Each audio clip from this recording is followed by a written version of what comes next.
बिस्मिल्लाहिर्रहमानिर्रहीम। मैं हूं अकबर विरानी एक छोटी सी कहानी के साथ। आज की कहानी एक गरीब घर के लड़के की जिसका नाम था मोइस। मोइस बचपन से पढ़ाई में बहुत काबिल, बहुत ज़हीन और हमेशा क्लास पे फर्स्ट आता। माँ बाप गरीब थे मगर बच्चे की पढ़ाई के लिए बड़ी मेहनत करते। उनको उम्मीद थी कि उनका बच्चा बड़ा होकर एक बड़ा आदमी, एक काबिल आदमी बनेगा, फिर हमारी जिंदगी बहुत अच्छी हो जाएगी।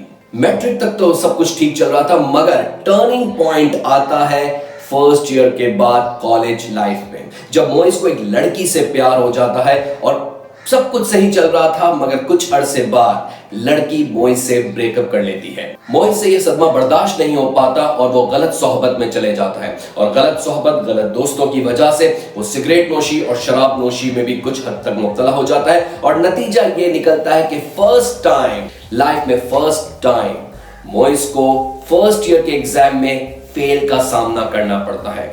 मोइस फेल को बिल्कुल बर्दाश्त नहीं कर पाता और अपने आप को कमरे में बंद कर लेता है, डिप्रेशन का शिकार हो जाता है। वालिदैन, घर वाले सब परेशान कि अरमान बिखरते हुए नजर आ रहे थे मगर पेरेंट्स बच्चे को पहले जैसा खुश देखना वालिदैन की सबसे बड़ी दुआ थी। इस बात की खबर जब मोइस के पुराने स्कूल के प्रिंसिपल को पहुंचती है तो वो घर में फोन करते हैं और कहते हैं कि मैंने एक रीयूनियन पार्टी रखी है जिसमें स्कूल के तमाम पुराने काबिल बच्चों को मैंने उस पार्टी में बुलाया है, लिहाजा आप मोइस को भी मेरे पास भेज दीजिएगा। मोइस को जब ये खबर पहुंचती है तो वो ना चाहते हुए भी मना नहीं कर सकता क्योंकि वो प्रिंसिपल सर उसके सबसे अच्छे टीचर भी थे। मोइस प्रिंसिपल साहब के घर जाता है और हैरत वहां पर होती है जब वो देखता है कि प्रिंसिपल सर के घर में सिवाय उसके और कोई नहीं होता। प्रिंसिपल सर ने बारबेक्यू का सेटअप लगाया होता है, अंगीठी में कोयला जल रहे होते हैं और प्रिंसिपल सर मोइस को कहते हैं आओ बेटा यहां पर आओ, वहां पर क्यों खड़े हो। मोइस को समझ नहीं आ रहा होता कि माजरा क्या है। वो सर से कहता है कि सर बाकी सब लड़के आए नहीं क्या। वो सर मुस्कुराते और कहते हैं नहीं, मेरे सबसे काबिल स्टूडेंट तुम ही हो, लिहाजा सिर्फ मैंने तुम ही को बुलाया है। वो बड़ा हैरान कि प्रिंसिपल सर ने मुझे क्यों अकेले को बुलाया।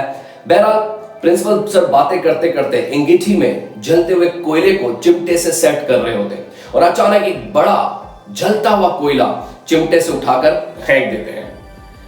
वो लड़का जोर से चिल्लाता है कि सर ये आपने क्या कर दिया, ये तो बहुत जबरदस्त कोयला था। सर कहते हैं अच्छा तो एक काम करो, जाओ ये चिमटे से उस कोयले को, मिट्टी में गिरा हुआ कोयला है उसे उठाकर फिर ले आओ।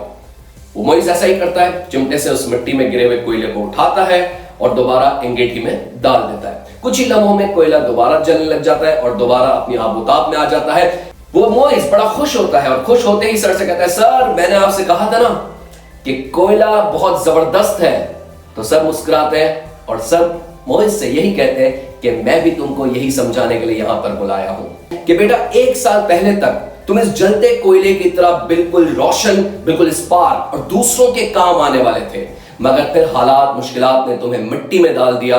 मगर अब हम चाहते हैं कि तुम भी दोबारा इस कोयले की तरह जो मिट्टी में गिरने के बावजूद भी दोबारा फिर से रोशन हो गया, तो तुम क्यों नहीं हो सकते, तुम क्यों बाउंस बैक नहीं कर सकते। एक ब्रेकअप या एक साल का फेल तुम्हारी पूरी जिंदगी को फेल नहीं कर सकता। तुम बहुत बेस्ट हो, you are the best, you are the best. मोइस अपने आप को पहचानो, यू आर द बेस्ट। और बस वही एक लम्हा था जो मोइस को बाउंस बैक करके दोबारा अपनी लाइफ में ले आता है। जी हां, इस छोटी सी कहानी से हमें कई सबक मिलते हैं। नंबर 1, जिंदगी कभी एक जैसी नहीं रहती। जिंदगी में तकलीफ का आना भी जिंदगी का हिस्सा है, लिहाजा तकलीफ को एक्सेप्ट करें और उसका मुकाबला करके आगे बढ़िए। क्या मालूम आगे जिंदगी में बहुत सी खुशियां आपका इंतजार कर रही हो और शायद इसीलिए आपको ये तकलीफ मिली हो कि आगे वाली खुशी आपको मिल सके।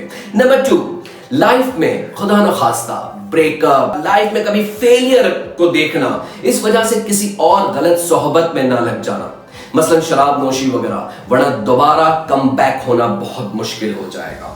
नंबर 3, हमारी जिंदगी पे सिर्फ हमारा ही हक नहीं, कभी कभार हमें अपनों के लिए भी जीना पड़ता है। नंबर 4, हम जिंदगी में किसी को मायूस होता देखें तो इसकी गलती के ताने ना दें बल्कि उसे मोटिवेट करना चाहिए उसकी किसी अच्छी क्वालिटीज को देखकर। और नंबर 5, कि इंसान को कोई चीज नहीं हरा सकती जब तक कि वो खुद हार ना मान जाए। वो कहते हैं ना कि हार कर जीतने वाले कोई बाजीगर कहते हैं। जी हाँ, इसी जीत और उम्मीद के साथ मैं हमेशा यही कहता हूं कि प्यार, मोहब्बत, मुस्कुराहट और हिम्मत से गुजारे जिंदगी, जीना इसी का नाम है, इसी को कहते हैं जिंदगी। शुक्रिया।